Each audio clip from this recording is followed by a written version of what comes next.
Bonjour tout le monde, j'espère que vous allez bien. On commence le chapitre 3 ensemble. C'est un long chapitre, faites-vous-en pas, hein, vous avez toujours l'opportunité d'avancer, bien sûr, le vidéo à votre guise. Donc, allons-y. Sur le chapitre 3, ben, on a un petit rappel à faire de secondaire 2. Premier rappel, la température. Donc, la température, c'est la mesure de l'agitation des molécules, hein. Plus la température est élevée, plus les molécules vont vibrer rapidement, fortement. Donc, on peut le mesurer. Donc, lorsqu'on mesure, par exemple, une température plus élevée, on doit comprendre que les molécules s'agitent davantage. Par la suite, changement chimique et physique, on a déjà vu, hein, changement physique n'affecte pas les molécules. Par exemple, si tu mélanges de l'eau avec du sable, hein, il n'y a pas de réaction chimique, c'est juste un mélange, un simple mélange. Donc, les molécules restent les mêmes. Dans le cas d'un changement chimique, c'est différent. Il y a vraiment une restructuration moléculaire qui va s'engendrer. Ensuite, il y a des indices lorsque c'est une réaction qui est chimique. Premier indice, un dégagement gazeux. Donc, ça va faire des petites bulles, il va y avoir de l'effervescence. Variation spontanée de la température, ça peut être une augmentation. Donc, on va parler, par exemple, d'une réaction qui est exothermique, qui dégage de la chaleur, un petit peu comme un feu, ou endothermique, qui va absorber de la chaleur. Donc, il y a des réactions chimiques qui vont faire en sorte que la température va s'abaisser. Changement de couleur, hein, on pense au feeling. On mettait d'une solution qui était transparente en réaction avec du glucose et oups, avec un peu d'énergie, soit de la chaleur, on pouvait voir apparaître une couleur orangée s'il y avait bien sûr du glucose. Formation d'un précipité, on parle bien sûr d'un dépôt solide qui va tout simplement tomber dans le fond d'un bécher. Mais là, on ne parle pas du sable que vous mettez dans l'eau qui tombe dans le fond. Là. On parle vraiment d'une réaction chimique. Je pourrais vous donner deux solutions transparentes, qui n'est pas de l'eau, bien sûr. On les mélangera ensemble et il y aurait carrément des solides qui se formeraient. Donc, les molécules se restructureraient, formeraient un solide et ce solide-là serait lourd, donc tomberait tout simplement dans le fond. On appelle ça un précipité. Dégagement de lumière, je reviens au feu, hein, c'est une réaction chimique qui dégage de la lumière. L'énergie, ben, l'énergie, hein, c'est ce qui va animer à peu près tout ce qui est mouvement, chaleur, lumière, et bien sûr, ça provient de différentes sources. Première source, biomasse. Donc, la biomasse, c'est l'énergie qui provient des êtres vivants. On pourrait penser, par exemple, à une bûche qui brûle, hein, c'est vivant. C'est sûr que vous allez me dire, la bûche est morte, mais elle provient d'un être vivant. Et lorsqu'on la brûle, elle dégage de l'énergie. Combustibles fossiles, on va penser au pétrole, on va penser au diesel, on va penser bien sûr à toutes ces sources-là, propane, gaz propane. Donc, ce sont des combustibles fossiles. Donc, ils proviennent d'êtres vivants qui se sont dégradés pendant des millions d'années avec des fortes pressions. Ça prend des conditions un peu spéciales, mais ça peut former du pétrole. Géothermie, donc la géothermie, c'est carrément la chaleur de notre planète, du noyau de notre planète. Et donc, on va aller la chercher pour faire des centrales géothermiques, par exemple, qui sont extrêmement efficaces dans certains endroits dans le monde où la croûte terrestre est un peu plus mince et donc que la chaleur du sol est extrêmement élevée. Le vent, éolienne, hein, je pense que ça, vous connaissez bien. L'eau hydroélectrique, c'est notre ressource au Québec. Donc, on l'utilise beaucoup pour produire de l'énergie. Et le soleil, hein, c'est leur source numéro un. C'est le soleil qui engendre le vent, les déplacements de l'eau sur notre planète. Donc, c'est certain que le soleil est la source initiale d'énergie. C'est notre première vraie source. Sans le soleil, hein, il n'y en aurait pas de biomasse non plus. Donc, très important. Poursuivons maintenant avec les nouvelles connaissances, mais vous allez voir, il y a une grosse révision quand même. Donc, définition d'un changement physique, j'y reviens pas. Vous l'avez ici, cette définition-là. Je vous conseille d'aller la relire. Donc, on a quelques exemples. Changement d'état. Hein, bien sûr, on va les revoir dans pas long, mais les changements d'état, c'est passer, par exemple, de solide à liquide. Donc, ça, c'est un état, deux états différents. Changement physique, toujours, la formation et la séparation d'un mélange. Donc, par exemple, si tu veux tout simplement mélanger du sel et de l'eau, ben, par évaporation, on pourrait séparer le sel et l'eau. Donc, c'est un autre exemple. Changement de forme, ça ne modifie pas les molécules. Donc, on prend tout simplement n'importe quoi qu'on plie. Ici, on a une feuille d'aluminium. La dilution, donc de rajouter de l'eau, hein, on diminue la concentration, comme on a vu. Eh bien, encore une fois, ce n'est qu'un changement physique. Page suivante. Changement d'état. Eh bien, c'est une révision encore. Vous l'avez vu en secondaire 1, 2, bref, ça revient quasiment chaque année. Donc, juste vous rappeler un petit peu de ces différents termes-là. Donc, la sublimation, c'est de passer de l'état solide à l'état gazeux d'un seul coup. Souvent, ça mêle les élèves, mais il n'y a rien de bien compliqué. Vous avez peut-être déjà remarqué de la glace dans le congélateur. Après un certain nombre de mois, elle diminue de volume, elle est de plus en plus petite. Hein, vos glaçons là, sont de plus en plus petits. Eh bien, on passe carrément de la phase solide à l'état gazeux directement. Donc, hein, dans le congélateur, ça ne deviendra pas liquide. C'en est un exemple. Bref, je passe par-dessus. Ici, ça, c'est peut-être nouveau. On ne vous l'a peut-être pas présenté de cette façon-là. Donc, ici, ce qu'on montre, finalement, c'est le changement de ces différents états-là dans le temps. Donc, comme vous voyez, le graphique est la température en fonction du temps en minutes. Donc, si je prends, par exemple, de la glace et que je la réchauffe, carrément, je la mets dans une pièce très chaude, eh bien, sa température va tranquillement augmenter, mais ça sera toujours de la glace. Vous avez sûrement déjà remarqué que la glace, quand il fait moins 30, est plus dure que lorsqu'on essaye autour de moins 3, moins 4 degrés. Hein, elle est plus molle. Tous les patineurs du monde le savent. À partir de là, ben, l'agitation thermique augmente, mais son état ne change pas. Lorsqu'on arrive près de zéro, on passe au point de fusion. Donc, on va carrément avoir un délai où la glace va se transformer en eau. Mais on est d'accord que le glaçon ne va pas, bang, être de l'eau. Donc, il va fondre, hein, il y a un certain temps. Et pendant qu'il va fondre, durant toute cette période-là, ben, la température, si vous la mesuriez, serait de zéro. Du début à la fin, jusqu'à temps qu'il reste juste un petit morceau de glace. Et dès qu'il n'y a plus de glace, que la totalité de la glace est fondue, la température va se mettre à augmenter parce qu'on continue à fournir de la chaleur. Sa température augmente, 1, 2, 3, mais c'est toujours de l'eau, de l'eau, de l'eau, de l'eau. Et lorsqu'on arrive à 100 degrés Celsius, eh bien, l'eau passe de l'état liquide à l'état gazeux. Donc, elle va s'évaporer. Et ici, encore une fois, hein, quand on atteint 100 degrés, paf, c'est pas vrai que ça s'évapore tous d'un coup. Fait qu'encore une fois, on pourrait continuer à fournir de l'énergie. L'eau serait en ébullition et tranquillement, il y aurait de moins en moins d'eau. Et à un moment donné, la totalité de l'eau serait sous forme de vapeur. Du moment qu'elle s'est rendue sous forme de vapeur, on pourrait, si on continue à fournir de l'énergie puis qu'on l'a gardé dans un récipient, on pourrait continuer à augmenter sa température. Donc, comme vous voyez, le graphique se poursuit. Donc, c'est ce que ça voulait dire finalement, ce graphique-là. Par la suite, la dissolution et la dilution. Donc, ce qui est important, c'est des concepts qu'on a déjà vus, c'est les graphiques ici. Donc, l'année prochaine, cette année, ce qui est vraiment important, c'est de comprendre justement, en termes d'image, reconnaître les réactions chimiques. Si je regarde ici le glucose, c'est la même image qu'on a déjà vue dans les vidéos précédentes, ben, on voit justement que lorsqu'on fait de la dissolution, qu'on dissout un gros grain de sucre, ben, le grain de sucre va devenir tellement petit qu'il va devenir invisible à l'œil nu, mais il sera toujours là. Hein? L'eau sera sucrée. Donc, la molécule n'a pas été affectée. C'est donc un changement physique. Si j'y vais avec la dilution, eh bien, c'est sous forme d'image encore moléculaire que je veux que vous soyez capable de reconnaître que c'est de la dilution. Eh bien, ici, ben, on voit une grande concentration de soluté qui est représentée par les boules orangées. Vous avez les boules bleues qui représentent l'eau, hein, le solvant, c'est la plupart du temps de l'eau. Et au fur et à mesure que je vais rajouter de l'eau, donc en B, on a rajouté de l'eau, ben, vous voyez qu'il y a plus de molécules d'eau, les molécules de soluté sont plus dispersées, sont diluées parce que le volume vient d'augmenter. Et si on continue, ben, c'est encore pire. Donc, la concentration diminue de plus en plus. On peut le voir également au niveau de la couleur qui devient de plus en plus pâle. Poursuivons. Ici, ce qu'on voyait, ben, là, je vais passer rapidement là-dessus, c'était qu'on pouvait calculer la concentration. La concentration est égale à la masse divisée par le volume. N'oubliez pas que c'est la masse du soluté sur le volume de la solution. Donc, un petit rappel important. Et ça va nous amener à ceci, une nouvelle formule. C1V1 est égal à C2V2. Cette formule-là est vraiment géniale parce qu'elle permet justement de pouvoir savoir comment, à partir d'une solution, par exemple, imaginons que cette bouteille d'eau-là serait remplie de jus d'orange et que là, je l'ai fait trop sucré. Et à chaque gorgée, là, c'est trop fort, ça goûte trop le sucre. Je pourrais le diluer en rajoutant de l'eau. Mais vous savez que si je rajoute de l'eau, la concentration va diminuer. Mais le but est que ça goûte bon. Donc, cette formule-là va nous permettre finalement de pouvoir atteindre des concentrations voulues.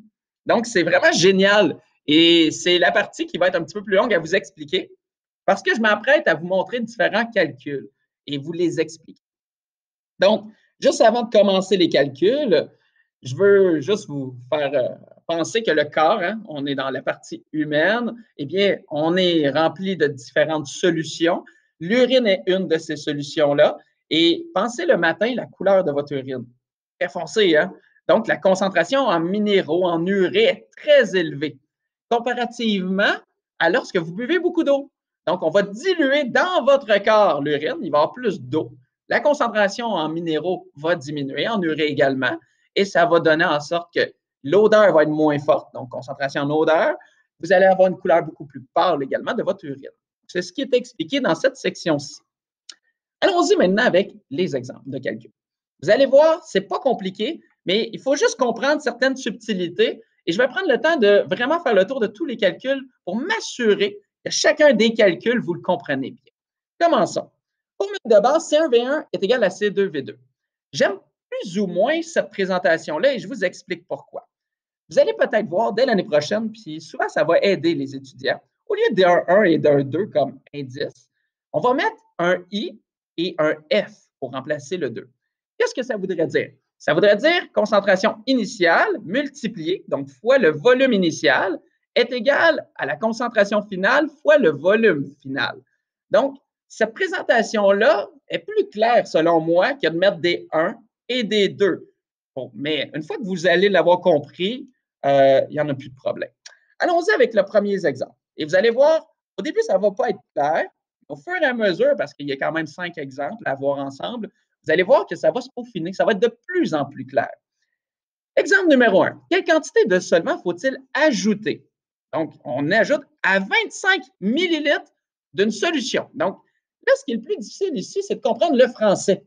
Le français sera votre ennemi dans cette section-ci, car il faut que vous compreniez très bien les mots pour comprendre est-ce que ça correspond au volume initial ou au volume final. Donc, je recommence.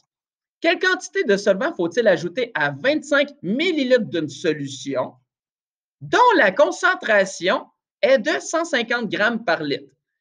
Pour obtenir une solution dont la concentration est de 50 grammes par litre. Bon, je crois que pour les concentrations, c'est clair.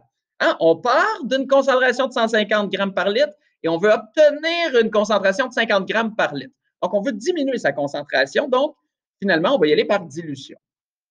C'est pour ça qu'ici, vous allez voir C1, 150 grammes par litre et C2, 50 grammes par litre. Première chose importante en sciences, vous sortez vos données. Toutes les données du problème, je veux que vous les sortez avec les unités de mesure. J'accorde un point à chaque fois qu'un élève le fait correctement. Donc, vous avez votre concentration initiale et finale. Donc, le 2 voudrait dire finale. Si je poursuis pour le volume, quelle quantité de solvant faut-il ajouter à 25 millilitres? Donc, c'est notre volume initial pour obtenir finalement cette concentration-là. Donc, on cherche finalement la quantité d'eau à ajouter. Mais là, il faut faire attention parce que le V2 ici, ce n'est pas la quantité d'eau ajoutée, c'est le volume final de notre solution finale. Vous allez mieux le comprendre, on commence. Donc ici, il manque un 1, hein, j'aime ça, ajouter les numéros dans chacun de mes problèmes. On commence toujours avec la formule vierge, donc je veux que vous l'écriviez de cette façon-là. C1V1 est égal à C2V2. Par la suite, il faut isoler quoi? Bien, il faut isoler ce qu'on cherche. Nous, ce qu'on cherche, c'est V2. Donc, c'est V2 que je dois isoler. C'est très simple. Hein? Dans ce temps-là, pour l'isoler, on va tout simplement enlever le C2, puis pour l'enlever, on va diviser par C2. Et donc, ça revient à diviser par C2 de l'autre côté. Et donc, je me retrouve avec V2 est égal à C1V1 divisé par C2. Première chose à comprendre, comment isoler. Il y a des vidéos qui vous le montrent. Vous retournerez tout simplement les voir. V2 est égal donc à, et là, vous prenez les lettres et vous remplacez par les chiffres qui se trouvaient ici. C1, donc C1, c'est 150 grammes par litre, fois V1, le V1, c'est 25 millilitres, on le met ici, divisé par C2, concentration finale de 50 grammes par litre, on le met ici. Et lorsqu'on fait le calcul, on obtient 75 millilitres. Mais le 75 millilitres correspond au volume final. Notre volume initial était de 25 millilitres. Et étant donné que ce qu'on voulait, ce n'était pas le volume final, mais quelle quantité de solvant qui va être de l'eau, on va devoir ajouter à 25 pour obtenir 75. eh bien, vous comprendrez qu'il faut ajouter 50 millilitres à 25 millilitres, soit le volume initial, pour obtenir notre volume final. C'est donc 50 millilitres la réponse recherchée. Poursuivons, vous allez voir, tout ça va s'éclaircir. On ajoute 100 millilitres d'eau à 500 millilitres. Donc, le 500 millilitres qui est ici, puis si vous êtes capable, sortez vos données au fur et à mesure, c'est plus facile. Le volume initial est donc de 500, mais là, le volume final, vu qu'on ajoute 100, va être de combien? 600. Donc, il faut que je le voie ici. Comme vous voyez, on le démontre mathématiquement que notre volume final, V2, va être de 600. D'une solution aqueuse, donc ça veut dire que le solvant est de l'eau, de saccharose, dont la concentration est de 15 grammes par litre. Notre concentration de 15 grammes par litre, c'est notre concentration qui est initiale. Quelle est la concentration finale? Vous devez donc recommencer. Sortez votre formule vierge. Nous, c'est C2, donc il est ici. On va l'isoler, on va envoyer V2 en dessous. Ça va nous donner cette belle formule-là. Par la suite, C2, on remplace les lettres. Et là, ça devient de plus en plus simple. Donc, 15 grammes fois 500, notre V1, divisé par V2, 600, et on obtient notre concentration, tout simplement. Donc, qui va être de 12,5 grammes par litre. La concentration en saccharose est passée de 15 grammes par litre à 12,5 grammes par litre. Vous n'êtes pas obligé de toujours faire une phrase. Le but de cette phrase-là est de vraiment vous faire comprendre ce qu'on vient de faire. Moi, ça serait vraiment la réponse, puis vous me marquez vraiment la C2 ici, je serais très heureux. N'oubliez pas les unités de mesure. Hein? J'accorde un point pour les chiffres et un point pour la réponse. L'unité de mesure, c'est-à-dire. 3. On ajoute 450 millilitres d'eau à 600. Hein? C'est un peu la même chose que tantôt. 600 étant notre volume initial, notre volume final, c'est 600 plus 450, on le voit ici, soit 1050. D'une solution aqueuse de peroxyde d'hydrogène concentré à 7 volume par volume. Comme vous voyez, on passe d'une concentration en grammes par litre en pourcentage volume par volume. Ça ne change rien. La seule chose qui est importante de comprendre, de se rappeler, c'est que si vous calculez C1 avec une unité de pourcentage volume par volume, automatiquement, C2 sera en pourcentage volume par volume. Même chose si je remonte ici. C1 était en grammes par litre, ben C2 était en grammes par litre. C'est juste ça que ça va changer. Par la suite, on fait le calcul, donc on recommence. Hein, notre inconnu, c'est C2. Ben, c'est un peu la même chose qu'en haut. Ça ne change rien que ça soit un pourcentage parce qu'on le sait que c'est ça qu'on va obtenir de toute façon. Donc, c'est la même stratégie que la question numéro 2, que l'exemple numéro 2. Poursuivons. Là, je sais que ça commence à être un peu plus clair. On ajoute 50 millilitres d'eau à 200 millilitres. Comment c'est clair, là? Le 200 millilitres, c'est notre volume initial. Notre volume final, c'est 200 plus 50, soit 250. D'une solution aqueuse de sel concentré à 15 masse par volume. Ah, là, on a changé masse par volume. Ça ne change rien. Donc, ça veut dire quoi? Bien, que notre solution initiale, notre concentration initiale est de 15 masse par volume. Donc, la concentration finale sera en pourcentage masse par volume. C'est de cette façon-là que vous devez le comprendre. C'est important de ne pas vous mélanger à ce niveau-là parce que les concentrations vont changer. Donc, soyez attentifs à chaque problème, à savoir c'est quoi le type d'unité utilisée pour chaque concentration. Par la suite, ben, on recommence. Formule vierge. Je cherche la C2. J'isole C2 dedans. Je l'obtiens. Je remplace les chiffres dedans avec les unités de mesure. Et je le calcule et j'obtiens 12 masse par volume. Donc, ce n'est pas plus compliqué que les autres numéros. Finalement, question numéro 5. On désire préparer 350 millilitres d'une solution dont la concentration est de 15 grammes par litre. Donc, on désire préparer 350 millilitres. Si on désire préparer ça, c'est comme si je disais, je désire préparer 2 gâteaux, bien, le volume final, c'est 2 gâteaux. Hein, ça serait la quantité finale. Donc, ici, c'est notre volume final, 350 millilitres, dont la concentration est de 15 grammes par litre. Bien, c'est ça qu'on veut obtenir. Donc, c'est notre concentration finale. C'est le français qui est votre ennemi, je le répète. À partir d'une solution, donc ça veut dire qu'on vous donne ça au début, hein, dont la concentration est de 50 grammes par litre. Donc, mon C1, 50 grammes par litre. Quelle est la quantité de solution qu'il faut prélever? Donc, le volume initial. Et là, il faut faire attention parce qu'on parle de prélever. Et prélever, bien, ça veut dire qu'il faut en avoir une certaine quantité qu'on va prendre de notre volume initial pour obtenir 350 millilitres. Allons-y. C1V1 est égal à C2V2. On recommence. Donc, notre formule de base. Nous, ce qu'on cherche, c'est V1, le volume initial. Donc, notre volume initial est égal à C2, donc 15 grammes par litre, fois 350 millilitres, soit notre V2, divisé par 50 grammes par litre, soit le C1, la concentration initiale. J'obtiens donc un volume de 105 millilitres. Donc, qu'est-ce que ça voudrait dire si on faisait un laboratoire? Bien, qu'il faudrait que vous préleviez 105 millilitres de notre première solution et que vous ajoutiez de l'eau, c'est notre solvant, jusqu'à temps d'obtenir 350 millilitres. Et donc, là, on ne l'a pas demandé, mais quelle aurait été la quantité de solvant ajouté? Bien, vous auriez pris le 350 millilitres moins le 105 pour connaître cette quantité-là. Mais en sciences, quand on le fait, on n'a pas besoin de savoir ça. Tout ce qu'on a besoin de savoir, c'est notre 105. Et par la suite, on prend un cylindre gradué, on rajoute de l'eau jusqu'à temps qu'on obtienne le 350 millilitres. Et c'est ce qu'on te montre ici. Donc, on le voit vraiment, la procédure que vous auriez utilisée normalement si on avait fait l'examen de laboratoire. Je crois que ça termine. Je vais juste valider. Et voilà, oui, ça termine le cours. J'espère que ça va bien aller. Prenez le temps d'écouter la vidéo, de vous pratiquer, de faire les exercices également que j'ai mis en lien avec justement ces calculs-là. Et je vous souhaite un bon devoir. On se revoit bientôt. Et sur ce, passez une très belle journée. Au revoir.